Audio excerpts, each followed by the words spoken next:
I mean, this could be a huge blow to influencer boxing as a whole. And when it comes to KSI specifically, I honestly don't see him stepping back into the ring. His head just doesn't feel in it anymore, not even a little.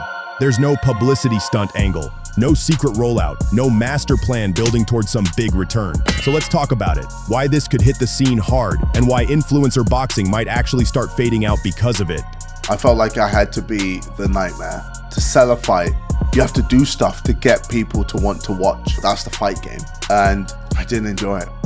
Didn't like it. I mean, I didn't even gain much from the material stuff. My fight with Tommy Fury, all the money I made, I gave it to my trainers. All of it. And here's the other side of it. KSI has been carrying this whole character for a while. Because the real KSI, the guy you see on podcasts and in regular day-to-day moments, seems humble. He comes off genuine, and he does a lot for other people. Don't mind me. Just smoking on that Jake Paul pack. But the nightmare persona he turns on for the boxing world, it started feeling forced, and honestly, it was getting cringy at times. Like that Wayne Bridge situation where he was running his mouth and saying too much. Big boy, feel sick. Vanessa, whoa. Vanessa, whoa. He wasn't saying it because he truly felt that way. It was more about selling the fight, putting on a show, playing a character. And the thing is, KSI doesn't need boxing. He's already set financially. Between all the businesses we know about and everything he does outside the ring, he's good. Boxing was never about a payday for him. It was a passion project. That's why he was giving money to his trainers. He genuinely didn't care about the purse like that. For him to keep fighting, he has to actually love it. For me, it's not, I don't do stuff for this. I've been offered 20 million to fight Jake Paul, 30 million to fight Jake Paul. These guys can't give me any amount of money to fight this guy. He has to be locked in. And once we get into what KSI's been saying lately, that he's probably never boxing again, that he doesn't want to do it, that he's not enjoying it anymore, it starts to make a lot more sense. But here's what's also going to happen. His trainers are going to catch heat on the back end of his career. People are going to point fingers and say they weren't pushing him enough, that they weren't doing their job, that they got comfortable because of the money. Listen, I'm trying to wait for them to cook. Because I'm seeing all these interviews, I'm listening, but I'm not seeing the dish. He's on another level. He's on another level. Where's the dish? The way because he's on another level now. Listen, okay, JJ said before the Fury fight, I've hit my final form, I finally get their system. And he came out and done star jumps. When we left him, he was Beerus. He was. Now he's Machamp. What's his name? That Machamp or something. On a real. Whether that's fair or not. And then there's Misfits. A lot of people have gotten it twisted, and I've been saying this for a while. That whole KSI to Andrew Tate switch up, people acted like KSI got pushed out. My main goal when I got into the boxing ring again was to fight Jake Paul and build Misfits. He didn't. KSI still owns Misfits to this day. That's where people get it confused. You can own a company without being the face of it day to day. The owner is the owner, but the CEO is the person who runs it. And that was supposed to be Andrew Tate's role. Be the headline guy, the face at the top of the card, standing next to the fighters, holding down that main character spot for the platform, while still being an active fighter too. But obviously, that plan went sideways fast. His debut didn't look good at all. Now maybe he can recover from that, because apparently there are talks of a rematch. But it still leaves the bigger question. Who are the actual superstars right now that can carry Misfits? And if the Tate situation doesn't work out, maybe KSI ends up stepping back into those promotional duties again. Because whether people like it or not, KSI has done a ton for that brand. He's a huge reason Misfits became what it is. But Misfits needs someone to help with the promo and energy, because KSI can't be the only engine forever. Tried to fight Jake Paul time and time and time again. Excuse after excuse after excuse. Instead of Tommy Fury, I was there ready to fight Jake Paul. I was ready, I was there, let's go. And instead he fought Nate Diaz. I think I tried to build up again to then try and fight Jake again, and then he was just getting heavier and heavier and heavier, trying to move the goalposts when it comes to weight. Then it got to the point where I was like, what am I doing, man? And for everyone who thought this was finally going to be the year we got the dream matchups, like Anthony Joshua versus Tyson Fury, or KSI versus Jake Paul, that KSI-Jake fight is not happening. So there you have it, KSI. You want 185, I want 200. I didn't want to budge, you didn't want to budge. Mr. Beast said, why don't we just meet in the middle? Good point, Mr. Beast. I'm down, 192.5. And that's my final. What do you think his excuse will be now? Who knows? Yeah, he's probably just going to say, no, I'm not going to 185. I'm focused on my music career. There's way too much ego in that rivalry. And honestly, there's fatigue. Even talking about it is exhausting. I've made so many titles over the years about the build-up to that fight, and it just never happens. And the reality is, KSI is not in the place mentally right now where he should be stepping into a boxing ring, especially not when he feels like this. Now Jake Paul, say whatever you want about him, he's fully locked in on boxing. That's his whole identity right now, and that makes it a mismatch because the biggest gap between them isn't skill or size, it's mindset. Because even in that interview, KSI says he's not going to duck challenges or big fights, and obviously fighting Jake Paul would fit that statement. But you can also hear it, his mentality was shifting even back then. Like, Jake Paul, I'm not going to just run away from certain fights, or I'm not going to just avoid certain people, etc. Like, I'm always down to fight, especially if it's fair. And yeah, I just want to enjoy myself. I've told the world I'm not here to be a world champion. I'm just not. I've got so many other things going on. For the first time, he's openly saying he's got other things going on, and nobody really gives KSI credit for this, but I have to. Even in his short boxing run, the few fights that actually happened, he's always had a million other things going on in the background. He's in there fighting guys who are completely all in, dudes trying to take his head off in a boxing ring, while he's juggling YouTube, sidemen stuff, and all the different business ventures he's got going on. That's hard. And when your mind is split in 10 different directions, there's always a risk something goes wrong. And then the Tommy Fury loss happened. That was the first time KSI really felt what it's like to get humbled in a boxing ring. Why did you not enjoy boxing as much? Yes, you win. It's fantastic. Best feeling ever. You lose, bro. What a waste of my time. What a waste. I literally spent 12 weeks of my life killing myself to not get the result that I wanted. But here's what people don't talk about enough, that Tommy Fury loss was a massive moment for his whole boxing mindset. And on top of that, he also had a huge fight fall through, one he was genuinely motivated for. He was supposed to fight Conor McGregor. That's when he met with Turki Alalshik, and it was going to be a big event, a whole major rollout around it. Ever consider boxing Conor McGregor if he come back? I tried. And really? Yeah, and it didn't happen. He said nah. Did he? Yeah, he refused. But I mean, like, it is what it is. He's doing his thing. He's got a lot going on, especially with bare knuckle and whatever situation he's going through. So it's fine. You know? ever box bare knuckle? Nah, it's not. Nah. I just don't need to.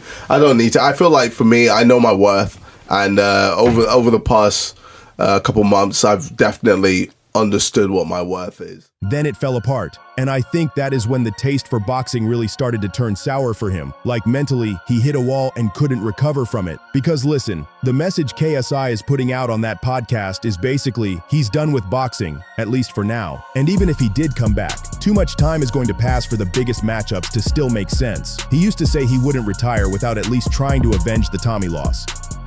I want to show my improvements. I want to avenge this loss. Because like for me, I'm a type of guy that it still burns me that I have an L on my record. So I want to rectify that. I'm not gonna just retire. That's just not the type of person I am. I'm a guy that has to avenge my loss.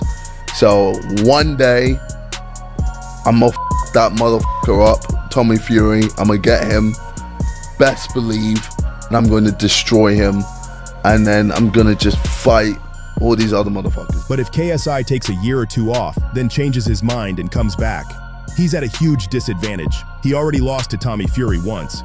And think about it, if Tommy has 5 or 6 more fights in that time, the skill gap gets even wider. At that point, running it back doesn't even make sense. It's not the same matchup anymore. And my last point, going off what I said in my last video about Andrew Tate, there are rumors about some kind of warm-up fight and then a rematch with Chase. But even if that happens, is Tate really the right person to carry this thing going forward? Because sure, Andrew Tate is a superstar name, KSI is a superstar name, but if KSI is stepping away and the Tate plan doesn't work out, then who's left to headline Misfits? Who's carrying the scene? Who's selling the pay-per-views and keeping Dazan interested? There are guys on the platform with big followings, yeah, but not that level, not KSI level, not Andrew Tate Tate level. So the real question is, who becomes the star of the whole platform going forward?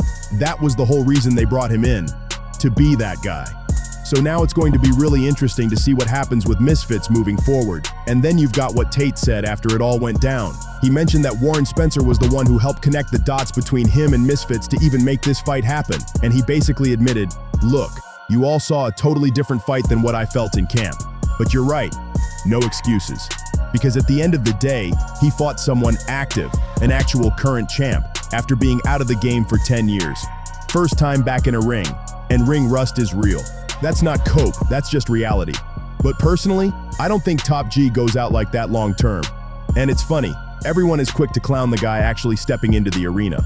But from what I've seen and from experience, Tate's an absolute animal, like scary levels of intensity. And honestly, Chase Demore deserves more credit too. People treat him like a meme, but as a boxer, he's improved a lot and he doesn't get the respect for it. So with all that said, this is where Misfits is at a crossroads. Because if KSI is genuinely stepping away and Tate isn't the guaranteed face of the company people thought he'd be after that debut, then Misfits has a real problem on its hands. Who becomes the main attraction? And I don't mean who has a big following. I mean who can actually headline, sell the card, and keep the entire platform feeling must watch. Because right now, Misfits has a roster full of names, but not a lot of stars. You've got entertaining fighters, you've got personalities, you've got guys who can go viral.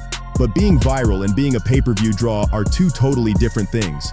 And here's the scary part. Once the audience starts feeling like the biggest names are gone, the momentum slows down fast. The casual fans don't care about matchmaking or rankings. They care about events. They care about that I can't miss this feeling. So Misfits either has to do one of two things. Option one, they create a new star. They pick someone, invest in them, build them up, and push them like crazy. Promo, storylines, rivalries, everything. Option two, they keep chasing big names from outside the bubble. More crossovers, more controversial names, more shock value signings. Because that's the quickest way to keep attention on the brand. But the problem with option two is, it's a gamble every time.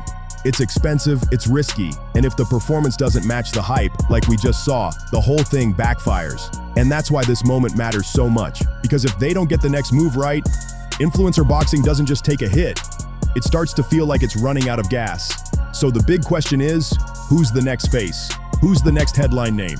Who's the person that can carry cards, keep Dazin happy, and keep the casual audience locked in? Because right now it's not clear. And that's exactly why this could be the biggest turning point Misfits has had yet. And honestly, there are a few options, but none of them are a guaranteed plug-and-play superstar. Because when you think about who could realistically become the next face of Misfits, you're basically looking for three things. They have to already have a big audience. They have to be willing to fight consistently, and they have to actually be good enough to keep the boxing side credible. That's a rare combo. Like sure, you've got guys on the roster with big followings, but a lot of them are either inconsistent or they don't have that main event aura. They can be entertaining on an undercard, but headlining and carrying a whole event is different. Then you've got the names that Misfits wants to push, the people they can build into stars, but that takes time. You need storylines, you need rivalries, you need moments, you need highlights, and you need someone who's active enough to stay in the public eye. Because the truth is, Misfits has been able to lean on KSI's presence for a long time. Even when he wasn't fighting, his name kept the brand feeling big. If that safety net is gone, they need someone who can do the same thing. And that's why it feels like they're going to keep chasing crossover names and headline personalities, because it's the fastest shortcut to keeping casual fans interested, but the platform can't survive off shortcuts forever. At some point, Misfits needs a real homegrown star. Someone who becomes synonymous with the brand the way KSI was. Someone you can put on a poster and immediately make people go, oh yeah, I'm watching that. So the next few cards are going to tell us everything. Because if they don't establish a new face soon, the scene doesn't die overnight, but it slowly starts losing attention. The hype dips, the views dip, the matchups feel smaller, and then suddenly you're not building big events anymore. You're just filling dates, and that's the danger. So now the real question isn't just, is KSI done? It's who steps up next? And can Misfits survive without him at the center of it? Or maybe going into 2026, Misfits can try to bank on an Andrew Tate comeback storyline to keep the brand afloat. Because if that redemption arc works, if he comes back, looks sharper, and actually delivers, that's the kind of headline momentum Misfits needs right now. But the big takeaway is this: KSI is not boxing, and at this point, there's a very real chance we might never see KSI step into the ring again. To wake up every single day, even though it was so hard, I'm getting punched in the face, or I'm just taking L's in sparring, I'm waking up being like, oh, my back hurts, my leg hurts, or my hands hurt, you know, I'm getting ill, all of this, and I'm still having to wake up every day to train over and over and over, push my body to the limit over and over again for weeks. Yeah, it takes a lot out of you for sure. And, you know, to be able to go through that, mentally it changes you. Physically you look great as well, like it's fantastic, but mentally it changes you quite a bit. So I think it was nice. It was a cool experience, you know, and to do that over and over and over again for many fights, yeah, it was definitely good. And I don't regret it, but I think I definitely outstayed my welcome, and I kind of wished I did what I was really, really good at, and that's making content. So no, KSI isn't about to chase a world champion path like Jake Paul. That's not where his head is at. It looks like he's heading back to what he genuinely enjoys most, which is making content and doing what he's built his whole career on in the first place. And honestly, if that's where his passion is now, it makes sense. Now I want to know what you think. Do you believe KSI is truly done forever? And if he is, who becomes the next face of Misfits? If you enjoyed this breakdown, make sure to like, subscribe, and share the video. It helps the channel a ton. And definitely drop a comment below with your thoughts, because I'm replying to as many as I can.